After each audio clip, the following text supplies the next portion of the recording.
Bonjour, bienvenue pour ce deuxième épisode de Speed Art.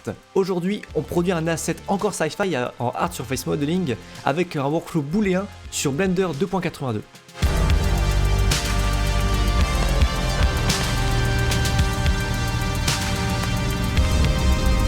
Donc la spécificité de l'épisode d'aujourd'hui, c'est comme je l'ai dit dans l'introduction, créer un objet à partir de booléens, c'est-à-dire une interaction entre les mèches avec un effet d'emporte-pièce. C'est-à-dire qu'on va pouvoir creuser une sphère avec un cylindre par exemple pour créer un trou de forme cylindrique dans une sphère. Donc c'est un exemple, on va s'en servir dans quelques instants. Pourquoi prendre Blender 2.82? Pour une raison assez simple. Alors, je me mets ici, c'est que Blender 2.82 a le modifier Weld, qui permet, comme son nom l'indique, de fusionner des vertex avec une certaine distance. Donc c'est une opération qu'on peut déjà faire comme ceci. Donc par exemple, je peux sélectionner mes vertex, et je peux les merge ensemble by distance. Voilà, ça marche pas du tout parce qu'il faut que j'augmente ceci. Paf, voilà. Et en fait, on va pouvoir faire ça pour aider à ce que notre topologie soit bien propre. Pour cette fois-ci, je vais commencer avec une sphère et on va faire une espèce de robot sci-fi en quelque sorte. Donc c'est parti.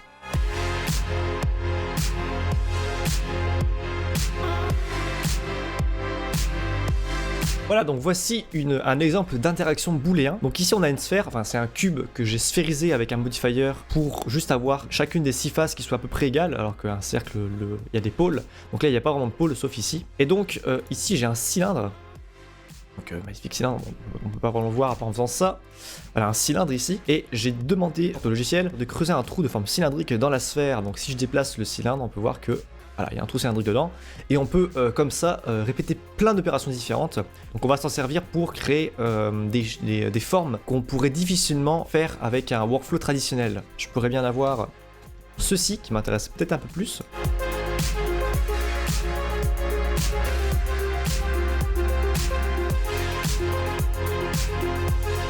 Ok, donc là on voit déjà qu'il y a des problèmes de shading. Alors je vais mettre une matte cap pour que ça soit plus parlant. Donc ici notamment on voit que j'ai une ligne un peu dégueulasse, et ça c'est un problème du workflow booléen. C'est qu'il y a beaucoup de problèmes de ce genre là de shading et de topologie qui arrivent. Donc à la place je vais essayer de le subdiviser un peu plus.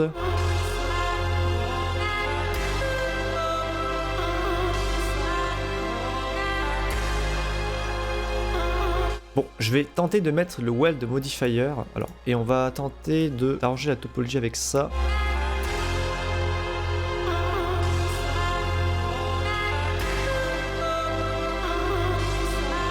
Bon, ça n'a pas l'air de faire une grosse différence pour l'instant, mais éventuellement plus tard on aura peut-être besoin. Donc je vais commencer mon design et puis je vais essayer de peut-être régler la topologie en cours de route et plus tard.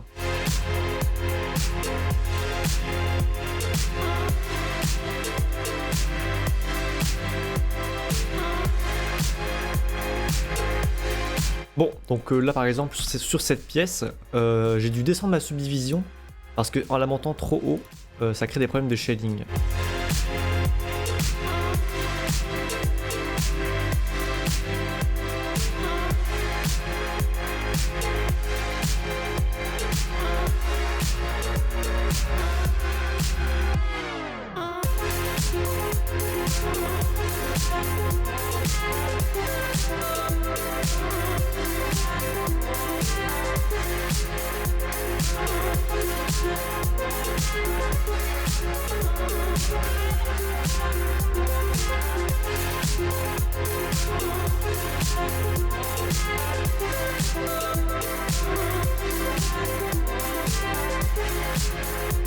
Ok, donc là on a le début de quelque chose. Alors j'ai décidé de mettre des espèces de trucs comme ça que je vais pouvoir ensuite ouvrir, enfin comme des espèces de d'ailettes sur les côtés. Là on a, je sais pas, un port d'amarrage, peu importe ce que ça peut être. Et au-dessus, je ne sais pas pour l'instant. J'ai voulu faire une forme comme ça, mais je sais pas trop ce qu'on peut faire. Je vais lui faire un œil un peu à la HAL 4000. Je sais plus c'est quoi exactement le nom du robot dans 2001 c'est de l'espace.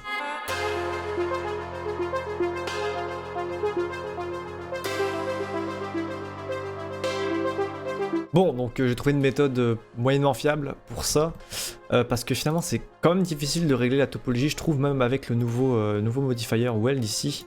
Bon, finalement la solution que j'ai trouvée c'est juste de mettre un subdivision surface. Bon, ça rajoute des polygones, c'est sûr, mais c'est beaucoup plus smooth au moins comme ceci.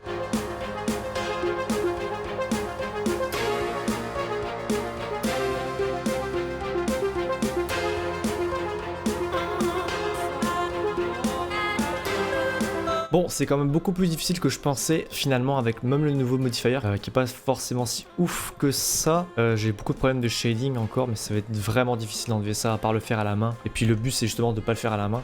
Bon, je vais quand même faire les autres pièces du coup.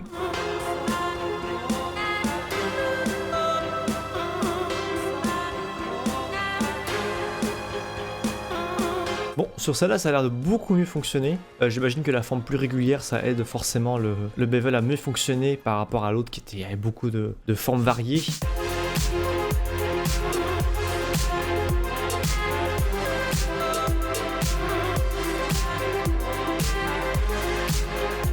Bon, je pense que j'ai fini de fixer quelques problèmes qu'il y avait au niveau de ce qu'on a déjà fait, même si la grosse boule là c'est quand même pas forcément le plus optimal, c'est juste casse-couille de le faire à la main.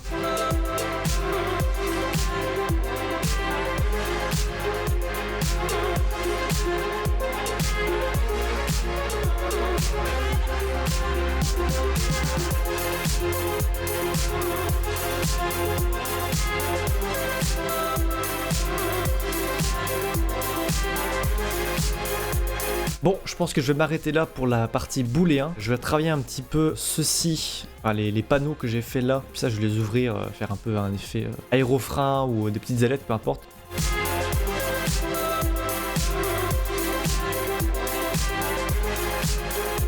Voilà, donc j'ai tout converti. Là, on a une belle boule, un bof quoi.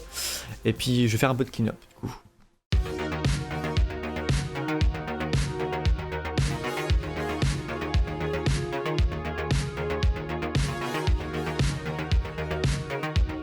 Bon, on va dire que ça va être bien comme ça au niveau du clean-up. Alors, c'est vraiment assez horrible à certains endroits, notamment ici.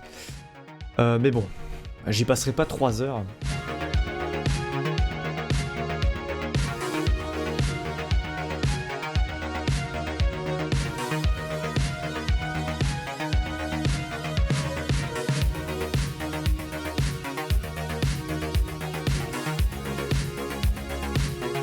Alors franchement c'est dégueulasse. On va se le dire, c'est vraiment dégueulasse. Faudrait vraiment que j'optimise tout ça. Et je pense que je vais juste supprimer la face et puis la refaire simplement.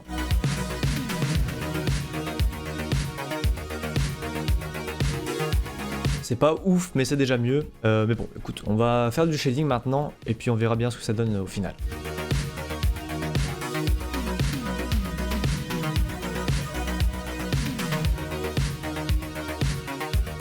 Bon, pour la lentille centrale, je vais essayer de faire un effet un peu d'émission en gradient pour avoir le même effet que HAL.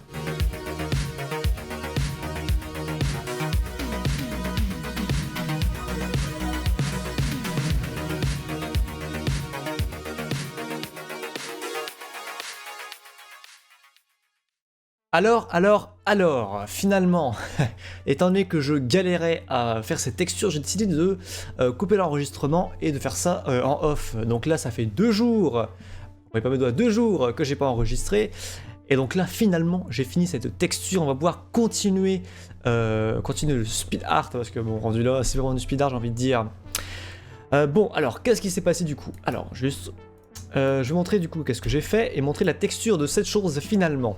Donc j'ai commencé juste par prendre les coordonnées du cylindre, juste avoir cette zone là highlightée. Ensuite je mets un gradient là-dessus pour juste avoir cette zone là qui va être affectée par la texture en fait. En gros c'est un espèce de masque. Ensuite je mets un node multiply pour créer plus d'emphase, blaster un peu plus le masque pour le mettre bien blanc au lieu de le mettre un peu grisonnant comme ceci. Ensuite je mets une color ramp pour avoir cette zone là qui est affectée. Ensuite là ça part en 2 directions. Donc la première direction c'est juste créer un espèce de halo avec un truc au centre pour créer un effet de lentille si on veut. Et le deuxième c'est le point central de la lentille. Ensuite il rajoute un multiply pour le blaster un peu plus avec le multiply. Ensuite les deux on les fusionne avec un add node qui fait juste une option d'addition avant après.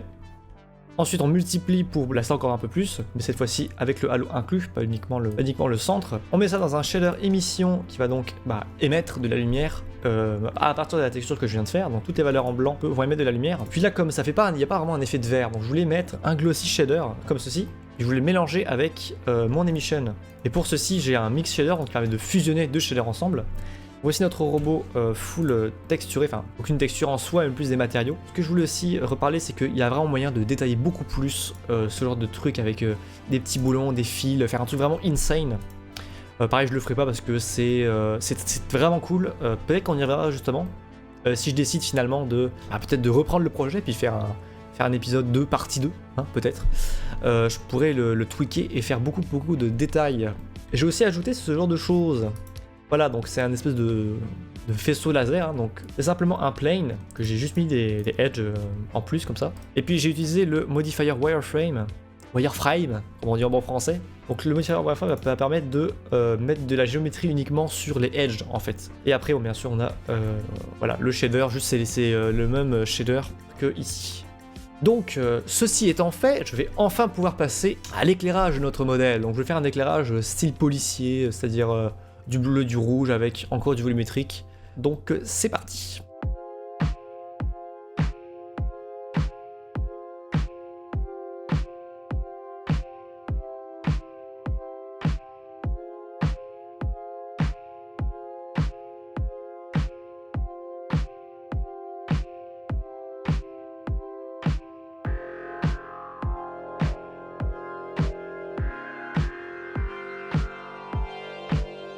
Bon, donc voici mon setup d'éclairage à peu près fait.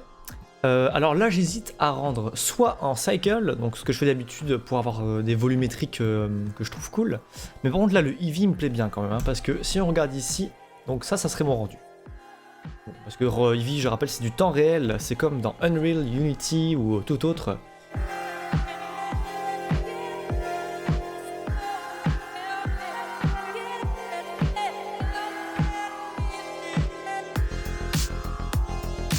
Bon, bah ça a crash et j'ai pas sauvegardé comme un connard, donc je vais tout me retaper. Timelapse.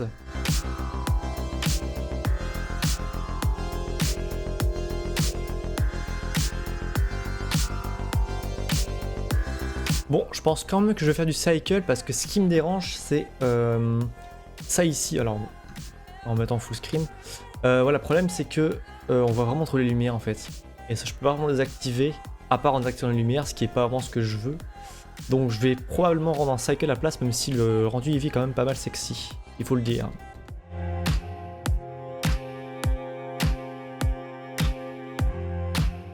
Bon, ça a encore planté, donc j'ai l'impression que Blender a un petit peu mal avec le cycle en version bêta. Donc je vais passer sur ma version custom avec eCycle et puis ça devrait être plus stable.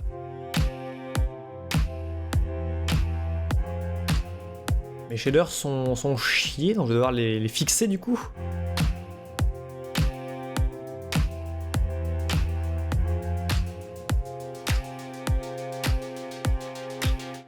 Bon, je suis un peu désespéré parce que là tout est broken. Ça me brise les dents, je pense que je vais faire un rendu Eevee et puis basta. Parce que j'en ai plein le cul, de ça, de courir entre les versions. Je vais quand même essayer de fixer ça, puis si ça me casse trop les couilles, je vais changer pour la version du coup qui crachait.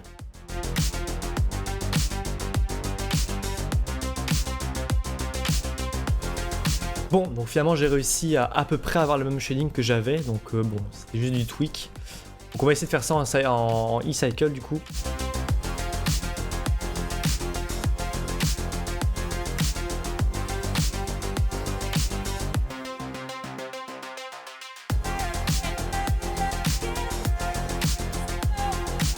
Bon, on va peut-être être prêt pour faire un rendu cette fois-ci, un rendu test donc.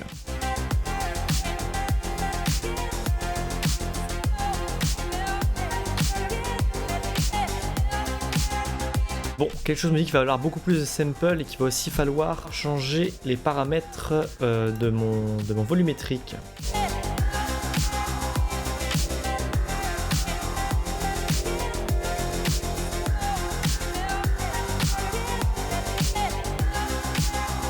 Ok, donc ça a l'air quand même plutôt bien avec le denoising. C'est sûr que là, avec une meilleure résolution, je vais avoir de bien meilleurs résultats. Sinon, ça serait éventuellement notre rendu final.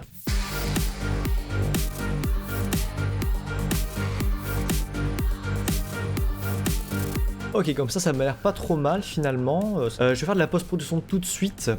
Et après, je ferai un rendu en full résolution. Ça va être en fait moins long à faire la post-production avec une image plus petite, simplement.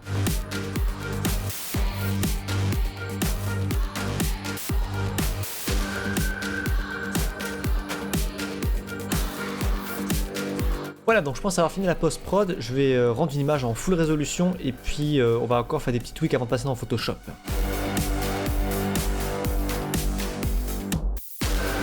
Ok, donc notre rendu est fini, donc moi dans ce temps je vais des vidéos sur YouTube. Alors finalement ce truc là j'ai oublié de le tweak, mais finalement je pense que c'est juste la réflexion de la duplication de cet objet là que j'ai fait pour garder une copie avec les booléens. Donc je vais sûrement l'effacer dans Photoshop. Donc je pense que je vais tweaker un petit peu ça, sinon ça a l'air quand même pas mal.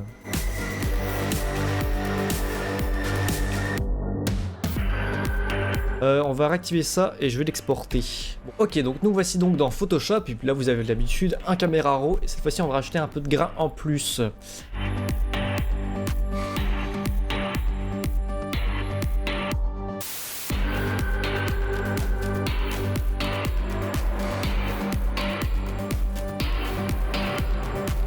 Ok, donc voici en partie notre image post-prod, si on peut dire ça ainsi. Et donc, j'avais promis du grain. Allons voir ceci. Alors où est-ce que c'est... Où est-ce que le grain... Ah, noise. Add noise, et j'imagine que c'est ça. Oula, un peu trop intense. Voilà. Alors 100% j'aime bien. Et j'avais dit qu'il fallait que absolument que j'enlève cette merde. Bon, je vais copier ça et puis je vais le mettre en pixel et je vais enlever ce truc.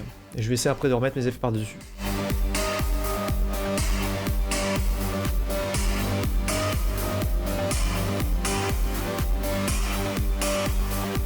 Voilà, donc finalement, après pas trop de temps, j'ai juste réussi à enlever ce truc là, et ça paraît pas trop, peut-être un petit peu, hein, si on fait gaffe, peut-être voir, même là c'est très subtil, on dirait plus de la compression qu'autre chose. Donc voici notre rendu final, donc on va pouvoir passer à l'outro. Merci bien du coup d'avoir regardé cet épisode, j'espère que ça vous aura plu, hein, même si je l'ai fait en 2 parties, le rendu final est quand même assez cool. Donc si ça vous a plu, n'hésitez pas à mettre un like sur cette vidéo, à commenter, sinon prochaine vidéo ça devrait être probablement un tutoriel, donc abonnez-vous pour ne pas manquer ça, hein.